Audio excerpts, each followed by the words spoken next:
Hi, I'm Steffany Strange. Want to hear something scary?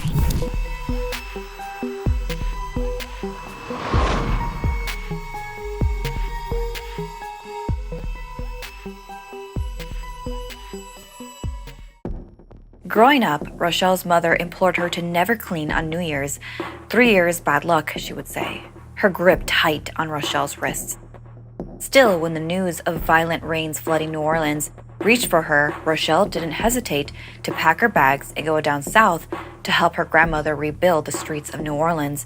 The streets of New Orleans were slick with muddy rainwater that made the quarter look dark and otherworldly. The hanging boughs of once sturdy oak trees looked more like gnarled faces. New Orleans had always been a living thing, swelling with superstition. She couldn't help but remember the tales of cursed wetlands and ghosts living in the swamps. They're just trees, Rochelle reminded herself as she approached her grandmother's pale blue Creole-style home. "Come in quick," was her grandmother's only greeting on the rainy afternoon. An urgency in her voice, like someone was after her. The state of the home was much better than Rochelle expected, considering her grandmother hadn't left in days due to the storm. Only mounds of dust clumped in the oddest of corners. All the shades were drawn. The only source of light was a sturdy black candle burning on the fireplace mantel. "Let's get some sunlight in here," Rochelle said, moving to draw the curtains open. Her grandmother gasped and tried to pull Rochelle's arm back. Not quick enough. Inside may have been tame, but outside was a messy web of branches. The garden was overrun with vines. They looked like snakes, sharp things ready to bite. "What happened out there?" Rochelle exclaimed with breathless panic. The house seemed poised to be swallowed. When Rochelle turned to her grandmother, she could now see the 2 red angry slashes on her arm. "Did you fall in the garden, Gran?"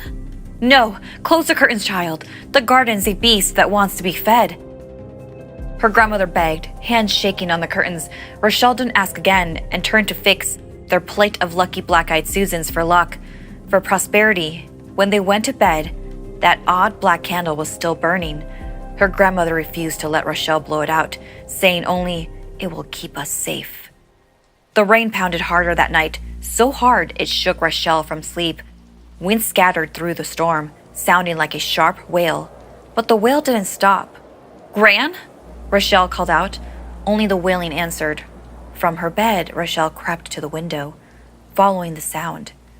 Down below, the garden seemed to have grown twice in size, its vicious green mouth yawning wider, hungry for destruction. Rochelle pushed open the window, just an inch, and suddenly a vine crept in, slashing her around the wrist. Rochelle yanked her arm back, and the vine severed in 2. When she looked down, she saw it, an angry red slash on her skin, just like her grandmother's. Then there was another wail. It sounded like her name being called. "Rochelle!" "I'm coming, Gran. Hold on!" Rochelle raced to the garden, but hesitated at the door. It was too dark. There was nothing around her except the candle. Rochelle gripped it tight and stepped out into the night. "Gran, are you there?" A rustle of vines answered. In the glow of the candlelight, Rochelle could see a pair of eyes under the brush. A sigh escaped Rochelle's lips. "There you are, Gran. What are you doing out here? Let's get inside." As Rochelle reached under the dark leaves and vines, the winds shifted again, and the clump of vines and leaves grew larger and larger, bearing down on her. "Rochelle, get out of there!" Her Gran's voice broke through the swirling wind. Gran was entrapped in the brush, but standing wide-eyed with fear at the garden's entrance. Staring back at Rochelle was a vicious beast. It wasn't superstition. The rain had grown a ghoulish demon here in the garden and fed its bloodthirst until it choked for more life. But the rain stopped, and now it searched for something else to devour. Rochelle twisted in the grasp of the vines. "I will devour you," the beast roared. A branch stuck to Rochelle's stomach, piercing the skin. Snap! Rochelle tugged out of the beast's grip, the branch shattering. She raced back to her Gran, the candle still flickering in the dark. Then Rochelle stopped Just as the cursed rain had given the beast life, maybe the fire could will it away to clean the house for good. The beast unleashed another growl, the black bile of soil, mud, and melted tar spraying from its twisted maw and coating Rochelle. She choked, barely able to breathe. The candle's light flickered close to snuffing out. Then there was Gran standing over Rochelle. The older woman grabbed the candle from Rochelle's hand and swiped it back at the beast. The flames singed one of the twisted roots hanging above them, and the beast let out a screeching howl of pain. "Burn it, Gran," Rochelle implored, clawing to move from out of the brush. The older woman didn't hesitate. She threw the flame at the overgrown nightmare, and the fire exploded across the garden. The deadly ghoul burned, its life extinguished. The monster vanished. A nightmare crept into day. All that stood in the fire's wake was a single oak tree, its willowy branches hanging harmless in the now quiet winds. Rochelle took her Gran's hand and ducked it back into the house. Some curses needed cleaning, and today was a day to trim evil and clean house.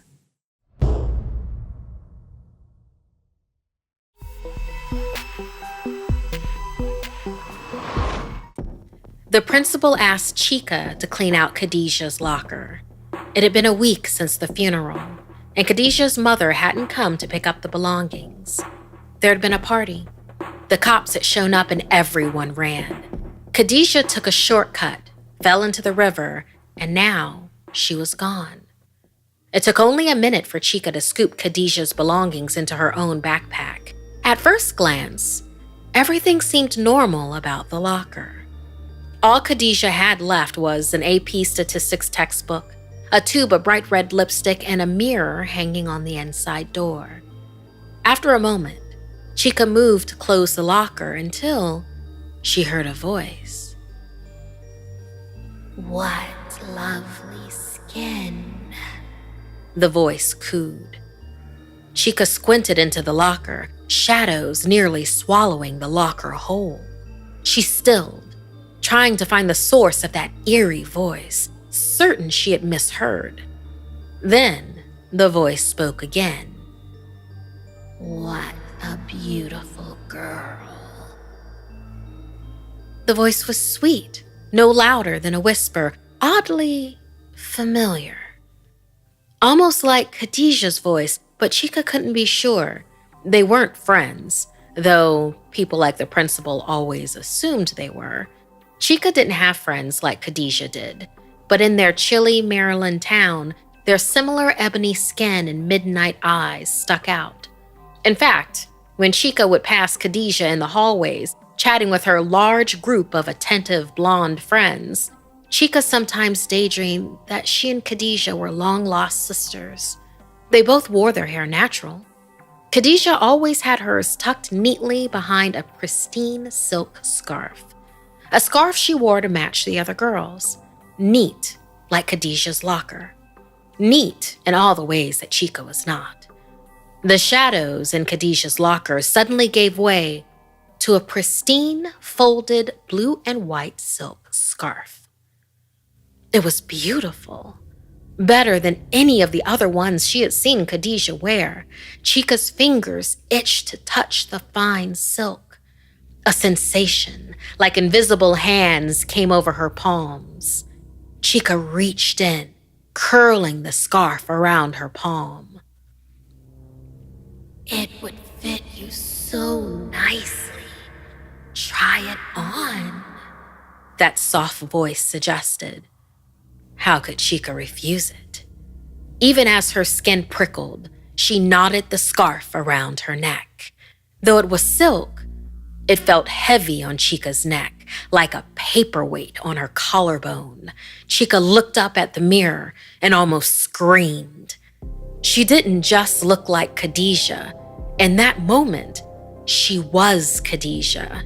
The scarf somehow warped her skin, transformed her face. Chica tried to pull at the scarf. It wouldn't budge, locked tight like an iron necklace. Blood bubbled in her throat. It was suffocating her, snuffing her out. Chica gave it another tug and her elbow cracked against the mirror. The scarf slid off of her neck, and in the now cracked glass, Chica saw she had her face again. Trembling, Chica left the scarf in the locker, twisting the lock and shutting the door tight. It was nothing, Chica told herself.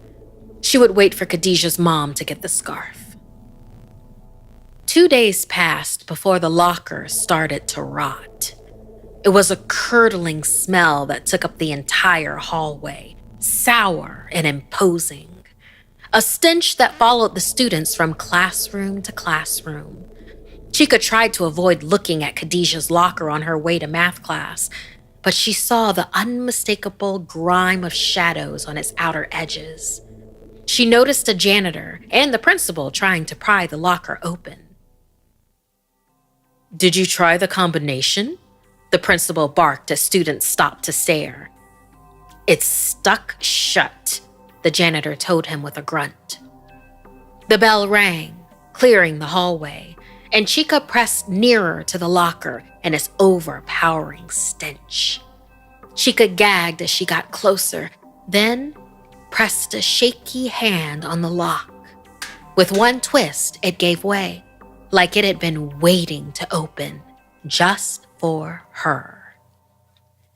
"Put me on, and everyone will love you," that haunting voice promised from the dark. The shadows dripped from every dark crevice in the locker now, but the scarf hadn't been touched. It was still folded in the center of the locker, pristine. Khadijah pristine. Chica ignored the chill that ran up her spine, and she reached in once more.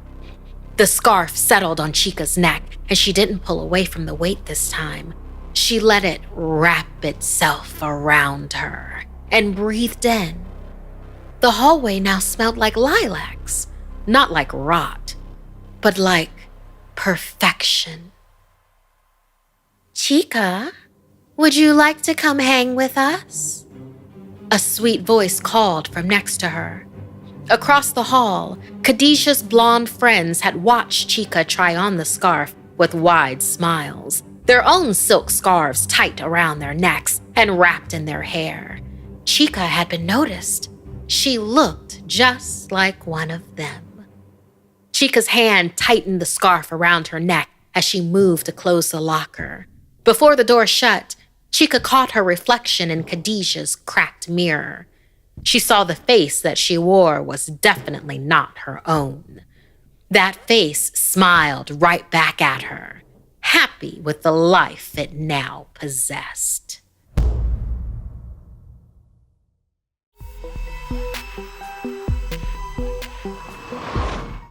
Savannah wasn't looking forward to the annual Juneteenth family reunion. She just graduated high school, and almost everyone in the family had come through for that. She loved them all dearly, but most of the family was just plain weird, especially when they were all together. Once a year was enough. What made things even weirder was this year's venue, an old, abandoned carnival with broken rides that the family had strung up with lights and other decorations to make it seem a little less creepy. Cost-effective or no, even with the decorations, the place looked like the set of a horror movie. Spellbound by the eerie venue, she never noticed the hands reaching for her from behind. Huge arms wrapped around her from behind, startling her as they squeezed tight. "Give us a hug, Savannah," her great aunt Bliss said as she squeezed Savannah again. In a low voice, she then asked, "Are you still joining the family business after college?" Heart racing, Savannah awkwardly replied, Maybe, sure." She still wasn't sure what the business was or what her role there would be. With a look of approval, Great Aunt Bliss kissed her forehead and released her back into the sea of cousins, uncles, aunties, and family friends that had been around so long they were considered family too. Even though her Great Aunt Bliss was a familiar face, not everyone there was, but they always seemed to know who Savannah was. Along with that, Something about this spooky place made her feel like she was in danger. She nearly left the reunion when her twin cousins, Virgil and Dante, found her next. They were several years older than Savannah and had joined the family business when they'd graduated college. She tried to press them for details, but they just smiled strangely and told her she would find out soon enough. Annoyed at her cousins, she went to pay her respects to Grandpa Rick at the grill before she called it an early night. At these parties, Poppy never stopped grilling. He never stopped smiling either, because this was his favorite time of year, which is why Savannah was so worried when she saw the concerned look on his face. "Have you seen your mama? She never did say hi to me," Poppy said grimly. Savannah realized she hadn't seen her mother all day either. That wasn't normal. Her mom was always the life of the party and the center of attention. She looked for Great Aunt Bliss to see if she'd seen her mother, but she couldn't find her either. In fact, the whole reunion suddenly had fewer and fewer people. Savannah assumed they left the Midway to look at some of the dilapidated attractions, but as she walked the aisles, there was no one around. And when she returned to the Midway, everyone was gone. There was empty silence as Savannah slowly began to panic. She felt dizzy, just as kaleidoscope music started playing. Her breath froze in her throat. Slowly, she turned around to find the source of the music at the far end of the Midway. A beaten-up carousel with flickering lights slowly spun backwards. As she approached the old, weathered merry-go-round, it began to pick up speed. The wooden horses on their poles clattered, while rusty metal jesters creaked from the ride's too-fast motion. Painted on the center support were portraits of creepy clowns. But as everything turned faster, those portraits soon looked like people, howling in agony. The broken machine spun faster and faster, and the music kept pace until it became a high-pitched scream. Finally, the whole thing exploded. Splintered pieces flew towards her like shrapnel. Instinctively, Savannah dived to the ground, barely dodging the deadly shards. She looked up to see a lone figure where the carousel had once stood. It was a clown. The scariest clown that Savannah had ever seen. Its starkly painted face looked more like bleached, cracked skin. With sunken, beady red eyes, it stared hungrily at her. Just before its mouth smiled wide, too wide, with yellow, rotten teeth. The clown's suit was in tatters, except for a shiny coat that bore the same howling portraits of the carousel. The demonic clown chuckled, and its deep voice rasped. "My name is Old Grin. Would you like to see a magic trick?"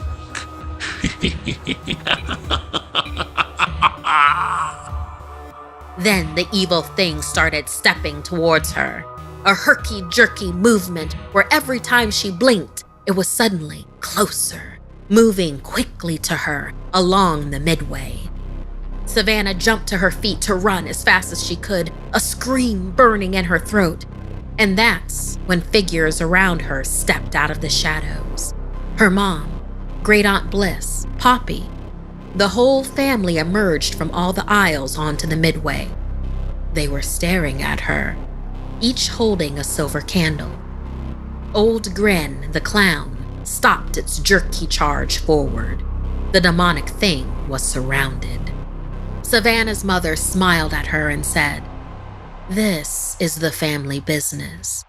We've come to be called the Gatekeepers." Great Aunt Bliss held out an ornate silver-capped glass bottle of holy water to Savannah and said, "For generations, our family has protected this world from the evil ones from below and beyond. It's necessary but very dangerous work. Will you join the family business?" Suddenly, her whole beautiful, weird, and strange family made sense to her. Savannah smiled. Taking the bottle, she threw it like a grenade at the monster. The glass bottle shattered into the demonic clown's face. Glass shards split Old Grin's smile to ribbons as the holy water set it ablaze in heaven-sent flames. For 200 years, this evil entity had possessed different amusement rides, turning laughter into screams. Recently, it had lured wayward souls to that carousel, harvesting them, wearing them like a coat draped on its stinking flesh. Weakened, it wailed in pain as the heat melted its features off. The silhouettes of the gatekeepers surrounded it. Blessed weapons in hand, their chants grew louder and louder as one by one, thousands of imprisoned souls departed from its demonic grasp. As Old Grin burned brighter, its life force grew dimmer, and as the final soul ascended, Old Grin roared. You've won nothing. There are many more like me. Its rant cut short as Great Aunt Bliss collapsed his head with her walking cane. The demonic presence fell back into the dark world it had come from, joining the monster sent there before it. "We know," Great Aunt Bliss wearily replied. "We know." Thanks so much for listening. Like and share if this video gave you the chills. And don't forget to subscribe and turn on the bell for notifications. See you next time.